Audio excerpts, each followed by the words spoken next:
I was very surprised that this film was made and directed by an American.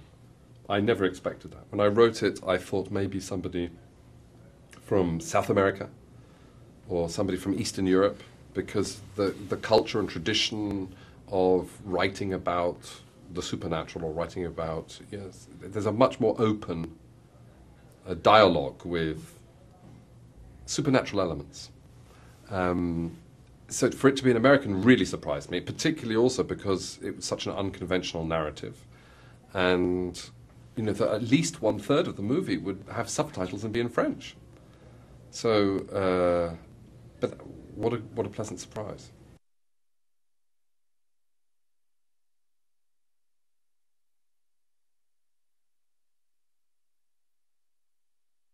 I don't know. I do know that, given how much we know about life before birth, it does feel that there's been very little scientific inquiry about life after death.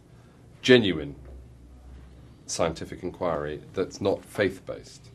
I think probably one of the reasons is that it does open up such an unbelievable hornet's nest of conflicting religious doctrines that it would be hard to do without emotions rising too quickly. And also we've seen how the religious lobby can shut down whole codes of belief. So, so you know, when I was in the cinema 2 days ago seeing the finished film for the first time, I was interested in what she had to say. And I wished in many parts, in many ways, that I'd given that part of her journey more space, and for that point to come across more clearly in the movie, because I do think there is a code of silence.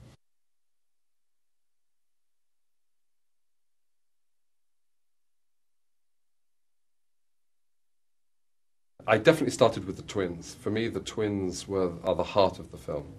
And I was convinced everybody would feel the same way. But this isn't true. Clint Eastwood feels that the Matt Damon story is the heart of the movie, and Kathy Kennedy, the producer, feels that the Cécile de France, the Marie story, is the heart of the story. So, you know, she says, well, it starts with this story and it ends with this story, you know, that she is the real journey.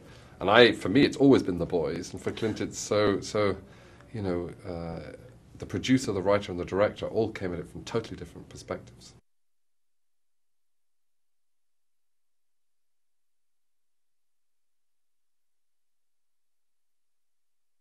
What it changes is suddenly there are no other alternatives. That is, suddenly you have a director, and that's a yes. You don't then think, that's nice to know that, I'll get back to you with my thoughts.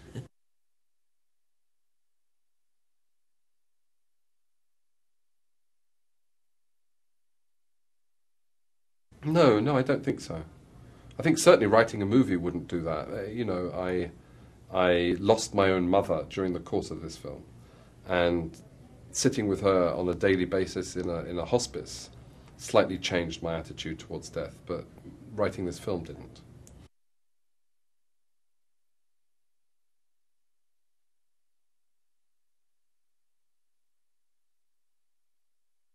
I think people will get different things from it. And I do think it'll open a debate, not about whether the afterlife does or does not exist, but it's clearly a film about which people have passionate feelings in certain parts. And I think what I was saying to you about my response, Clint's response, and Kathy's response, is that feels like, you know, people come away with different things. And I have listened, you know, in the food queue afterwards, you know, I've listened to people and they come away with wildly interesting interpretations, you know, and I like that.